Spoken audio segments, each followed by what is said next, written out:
네, 지난 6월에 무속인 40살 A씨는 한 카페에서 상담을 해주겠다면서 15살 여학생에게 접근을 했습니다. 그리고는 자신이 이미 세상을 떠난 여학생의 큰엄마로 빙의가 됐다면서 뜬금없이 여학생 볼에 뽀뽀를 하다 입을 맞췄습니다. 결국 이 무속인 아동 청소년 강제추행 혐의로 재판에 넘겨졌는데요. 법정에서 자신이 아닌 동자신이 한 일이라면서 억울함을 호소했습니다. 그런데 이뿐만이 아닙니다. 구술하지도 않고 돈만 받아 챙긴 무속인도 있었는데요.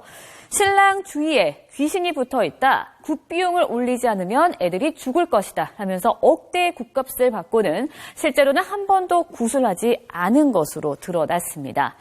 신내림을 핑계로 여학생과 뽀뽀를 하고 하지도 않은 구술했다며 굿값만 챙겨가는 뻔뻔한 무속인들에게 법원은 어떤 판결을 내렸을까요? 지금 함께 알아보도록 하겠습니다. 그러니까 나쁜 짓 하고서 그분이 오셔서 그랬다. 내가 아니다. 이거 아니에요? 간단히 얘기한다면. 이게 15세 여중학생입니다. 예. 그런데 참 나쁜 사람인데요.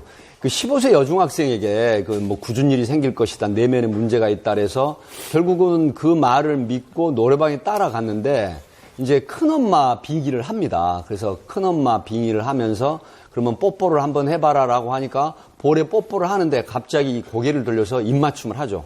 결국 이게 신고가 돼가지고 법원에서 징역 1년형에 처하고 성폭력 치료 프로그램 40시간 선고를 받은 그런 사안입니다. 징역 1년밖에 저는 그게 안 되는지 이해가 안 돼요. 그 어린애가 얼마나 그 충격을 받았겠습니까? 근데 아니 그 무속인들이 말이에요. 맨날 한다는 게 이 사람도 주장하는 게 자기가 그때 빙의가 돼가지고 심신상실이 됐다. 심신상실이 간단히 얘기하면 제정신이 아니었다 이거죠? 그걸 전혀 판단 능력이 없다는 건데요. 예.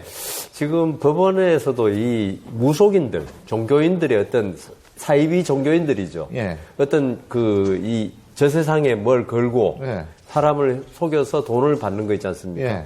이 부분에 참 재판하기 힘든 게 있죠. 이 주고받아야 알죠. 그러니까 이 사람이 그렇죠. 말하는 게 정말 저 세상에 있는지 예. 그 사후의 세계가 있는지를 알 수가 없으니까 이게 참 처벌하기가 힘들었습니다. 그런데 이번에 그 사기로 된 그 무속인, 예. 그 사람은 아예 신내림조차 받은 사실이 없다고 증거를 통해서 밝혀져가지고 그렇다면 신내림 없는 사람한테 우리가 굿을 아무리 그렇죠. 미신을 좋아해도 거기는 굿을 안 받거든요. 그거는 기망이 되는 거죠. 신내림이 없는 사람이 신내림이 있다고 거짓말한 거니까. 여변 선생님 말씀하신 내용이 이겁니다. 2011년 3월부터 예. 2012년 9월 달까지 33회에 걸쳐서 1억 6,500만 원 정도를 이제 교통사고 난 삼촌이 돌아가실 것이다. 그다음에 이건 이제 또 다른 케이스. 예, 다른 내용입니다.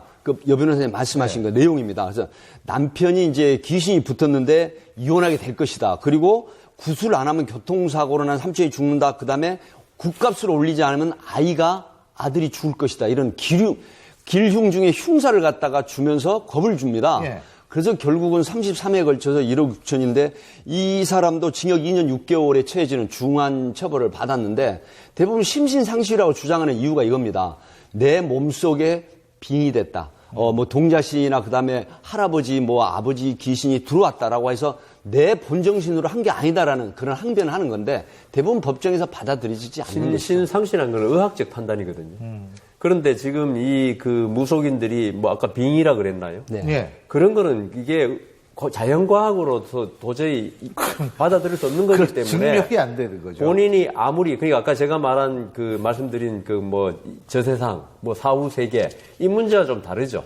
이거는 심신상실한 거는 과학적으로 그러니까 정신감정을 해가지고 의사가 판단돼야지 예. 무속인의 말만으로는 예. 심신상실을 절대로 받아들이지 않습니다.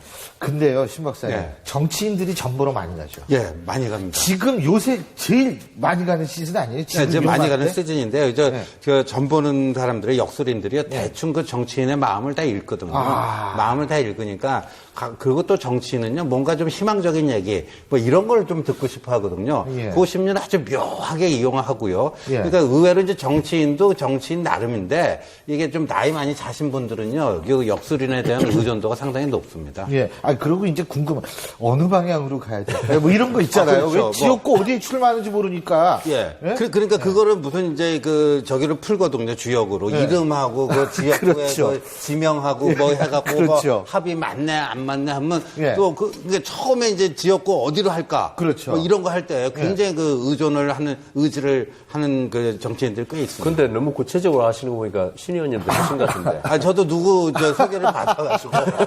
뭐 정치인뿐만 아니라 뭐 기업인들도 신입사원 면접할 때 역술인을 대동하고 본다는 그 옛날이죠, 예, 옛날에. 사회에 좀 널리 퍼져 있는데 문제는 근데 오늘 보면 지금 우리 사회에서는 성적 수치심을 유발하는 것만 해도 성차별이라 해서 상당히 엄한 처벌을 받고 그렇죠. 있는데 그것도 성폭력, 그것도 미성년자, 성적 자기결정권이 없는 사람에 대해서 이렇게 폭력을 행사하는 것에 대해서는 1년이라고 하는 건 사회적으로도 납득이 좀 안 가는 그럼요. 시대에 뒤떨어진 형벌이어서 당연하죠. 좀 가혹하게 해서 다시는 성적 자기결정권이 없는 미성년자에 대한 문제는 이게 다시는 벌어지지 않아요. 질이 나쁜 게요. 네. 피해자의 절박한 심리를 이용하는 거 아니에요. 근데 그 더군다나 절박한 심리를 본인이 만들지 않습니까? 예를 들면 뭐 삼촌이라든지 뭐 누가 어떻게 된다라는 이런 식으로 만드니까 이게 문제가 되는 거 아니에요. 그렇지 근데 않습니까? 그렇게 고지를 하게 되면, 무속인이 그렇게 고지를 하게 되면 대부분 심리적으로 위축이 됩니다. 그리고 와, 정말로 내가 무슨 큰 문제가 생기지 않을까 하는 걱정, 기우 이런 게 생기거든요.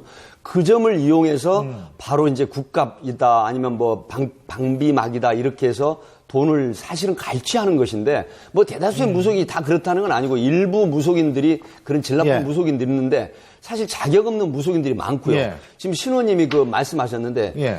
실무에서 보면요, 그 자연빵이라는 게 있습니다. 이게 뭐냐면 입시철이나 그다음에 국회의원 공천이나 예. 당락 이제 이렇게 한다고 합니다. 처음에 받고 나서 분명히 당신이 공천에 받고 나서 국회의원 합격을 합니다. 예. 됩니다. 예. 그럼 그 이후에 어떻게 할 겁니다 하면 떨어지면 그만이고 되는 경우가 있지 않습니까? 예. 그렇게 되면 또 거기에 대한 대가를 받는 이런 형태. 뭐 그런 걸 많이 이용하기 때문에 이런 점에 조심을 해야 된다고 저는 말씀을 드리고 싶어요.